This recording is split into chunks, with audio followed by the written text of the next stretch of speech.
சிங்கங்கள் சமவெளி பகுதிகளில் பிரைட்னு சொல்லப்படுற குழுக்களா வாழும் தன்மையுடையது. பெண் சிங்கங்கள் தான் அதிகமா வேட்டையாடும். அதுக்காக ஆண் சிங்கங்கள் வேட்டையாடாதுன்னு இல்ல.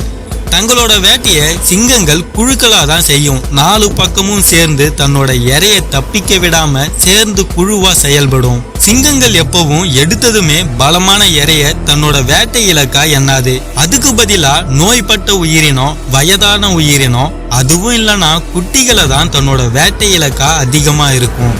முதல்ல தன்னோட இரைய நோட்டமிடும். அதுக்கப்புறம் சரியான நேரம் வரும் வரை காத்திருந்து தன்னோட பாஸ்ட்ரைக் அப்படி இல்லனா கழுத்துல கடிச்சு இரைய கொல்லும். வேட்டையாடும் போது தன்னோட உடலை சிங்கங்கள் தரையில மறைவா பதுங்கி தாக்கும்.